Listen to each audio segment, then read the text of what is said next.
Un festejo digno de Reyes, muy característico de la cuarta transformación, de la austeridad. Sin público. Sin público. Se hizo el presidente su fiestecita para él y Beatriz.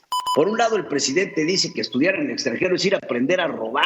Pues bueno, si la señorita Claudia Sheinbaum apoya las ciencias y las artes y la cultura en México, pues que se venga a hacer su doctorado en la UNAM. Pedro Ferriz Híjar y Pedro Ferriz Secón. Central FM. Equilibrio. Regresa. Aquí estamos, mi querido. Ayer tuvimos una plática muy sabrosa en Facebook, ¿no?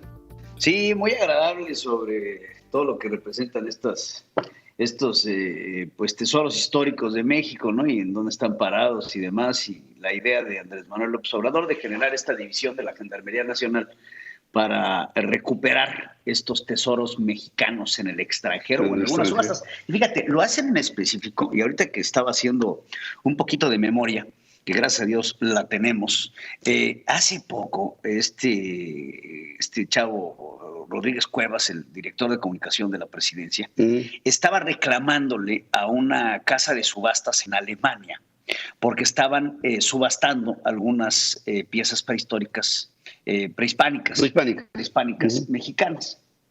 Imagínate tú, si una empresa de subastas alemana no está preparada o no tiene la documentación de propiedad para poder subastar un artículo de estos, si fuera en contra de la ley, me queda claro que casas de subastas como Christie's o cualquier otra, pues no se aventaría un papelito de estos, ¿no? Entonces, pues bueno, hay mucho en el tema del derecho internacional, en dónde se encontraron los artefactos, cómo se encontraron los artefactos, cómo salieron los artefactos del país. Todo esto tiene que tener una legalidad detrás de ello, ¿eh? No creas que llegas a Christie's con una cabeza olmeca y te dicen, ay, sí, aquí la rifamos, ¿no? Pues sí, ni que fuera el avión presidencial o ni que fuera la casa del Mencho. Bueno, llegamos a la conclusión de que esas cosas, el acervo cultural de los egipcios, el acervo cultural de los griegos, las tomas de los botines de guerra de Napoleón. Sí, ¿Cómo se va? O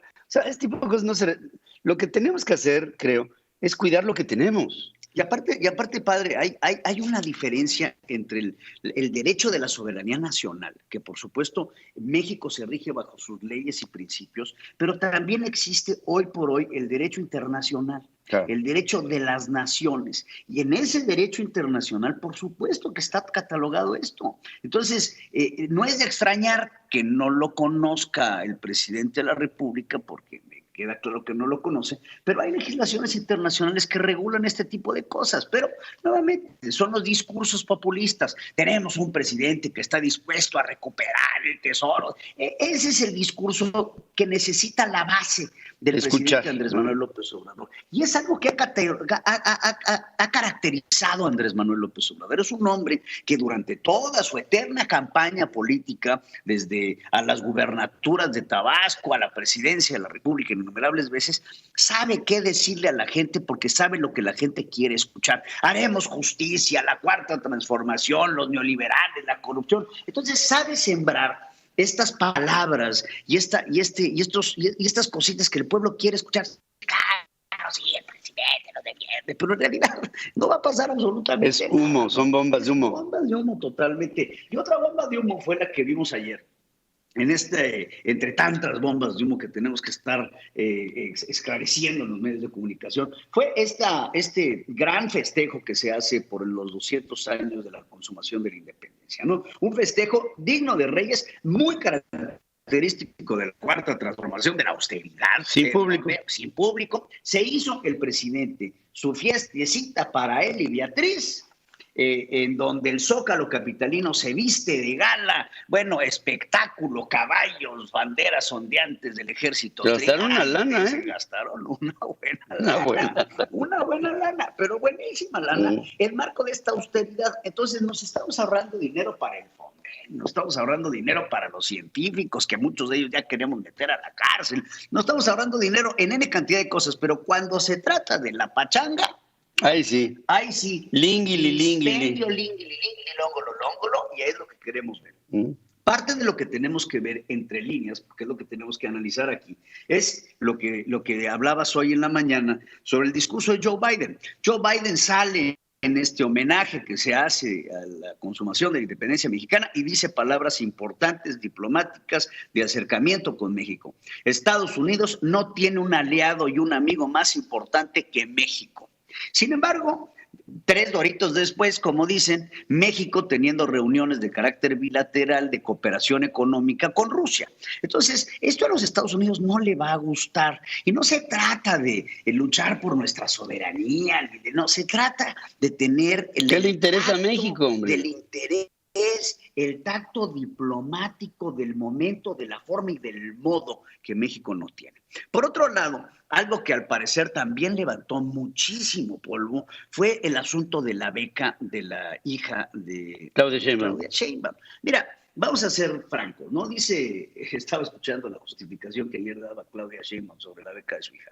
Dice, yo me formo para sacar mi licencia, yo me formo para sacar, nunca hemos utilizado la influencia. Pues no es cierto, Claudia. Digo, estemos hablando de una chava, no dudo de la capacidad de la señorita Imaz, seguramente será... Debe ser brillante. Brillante, estoy totalmente de acuerdo, pero pues con todo lo que con todo lo que se robó el papá, ¿tú crees que no tenían para pagarle el doctorado a la niña en el extranjero? Y sobre todo, la coherencia que tiene que tener una Claudia Sheinbaum, que hasta ahorita es la tapada de Andrés Manuel López Obrador para la sucesión presidencial, cuando el presidente hace poco pues decía esto. Escuchémoslo.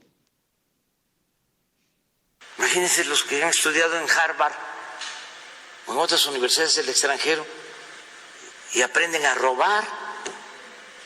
¿A eso van? ¿O ayudar a que roben otros y que ellos reciban migajas del botín? ¿Para qué? Entonces, estudiar en esas circunstancias, pero existe. Entonces el presidente hace poco decía, pues esos que van al extranjero y nada más aprenden a robar. Bueno, pues a esta niña, primero ayer salió en los primeros comunicados que pues habían sido alrededor de 800,000 pesos lo que se le había dado. Después pasó el millón. Después pasó el millón y haciendo un poco de investigación, les muestro los pantallazos de lo que fui encontrando poco a poco. Evidentemente no se va a ver bien, pero bueno, por favor, si me pueden poner los pantallazos. Todos estos pantallazos que vemos aquí son de los años en los que la hija de Claudia Sheinbaum recibió dinero. Efectivamente fue desde el tiempo de Enrique Peña Nieto y ya el monto asciende a los 5,800,000 pesos que hemos gastado del erario público para otorgarle a la hija de Claudia Sheinbaum, que ganó esto por mérito propio, pero seguramente habrá el ingrediente de el ser hija de Claudia Sheinbaum. Claudia Sheinbaum ha estado pegada al poder desde la época de Enrique Peña Nieto. No podemos ser ajenos y no podemos no saber que Claudia Sheinbaum ha estado como jefa de gobierno, ha estado en algunas otras posiciones en el Distrito Federal que bien pueden llegar a tener este tipo de beneficios. Dice, mi hija lo tiene como cientos de mexicanos, cientos de miles de mexicanos que han sido apoyados. Pues perdóneme, Claudia, pero yo no sé de cientos de miles de mexicanos que reciban más de 6 millones, casi 6 millones de pesos para apoyar en un doctorado en filosofía de una asociación que lo que está dedicada es al apoyo de las ciencias y de la tecnología. No es ni ciencia ni tecnología. Ni Platón ganó tanta lana haciendo filosofía como lo está haciendo la hija de Claudia Sheinbaum. Sí. Entonces, pues bueno, no queremos aquí denostar la inteligencia de la señorita Imaz Sheinbaum. Como te lo digo desde un principio, seguramente será una chava muy brillante, pero sí la coherencia que tiene que tener la cuarta transformación. Por un lado, el presidente dice que estudiar en el extranjero es ir a aprender a robar, y bueno, si no citaba mal citadamente la novela del Padrino, ¿no?, en donde decía que mandaban a sus hijos a estudiar en el extranjero, pues bueno, si la señorita Claudia Sheinbaum apoya las ciencias y las artes y la cultura en México, pues que se venga a hacer su doctorado en la UNAM, que seguramente también tiene excelentes profesores y excelentes docentes, y dejemos de cargarle este tipo de gastos al erario público. Claro. Pues sí, además, por un lado, atacan a los científicos porque gastan en cuestiones que tienen que ver con la ciencia, y a esta mujer, a esta niña, le dan recursos para la ciencia y la tecnología para que estudie filosofía. Ahora, si te subes al carrito alegórico, tienes que aprender a saludar. El que se ríe se lleva. El que se ríe se lleva. Y ayer decían, y por supuesto todo esto se ha rodeado en las redes sociales, que el ataque a la familia personalísimo, pues por favor, hombre, pues aquí el que se ríe se lleva y el que se sube se pasea. Y tienen que saber que cuando están en la esfera política o somos parte de una esfera pública, así como tú y yo, estamos dispuestos a recibir también los fregadazos de regreso, porque es parte del juego. El que tenga miedo a los fantasmas, que no salga de noche. Que no salga de noche. Exactamente. Vamos a hacer. Gracias, querido hijo. Gracias y gracias a, por supuesto, a toda la organización del Hispanic Chamber of Commerce por habernos invitado aquí a Las Vegas, en donde lo que estamos buscando a través de Central FM Equilibrio es generar este tipo de alianzas que estén a favor no solamente de la comunidad latina, que es la que hoy por hoy sustenta nuestro país, sino buscar el crecimiento de nuestra nación y, por supuesto, la participación de nosotros en este foro, pues ha sido de gran importancia y la verdad es que les agradecemos mucho. Muchísimo y estamos nos sentimos privilegiados como medio de comunicación mexicano el estar en este tipo de reuniones de alto nivel, porque son parte de nuestra estrategia de expansión en favor de México. Gracias, mi querido. Muchas gracias. Gracias a todos. Central FM. Equilibrio.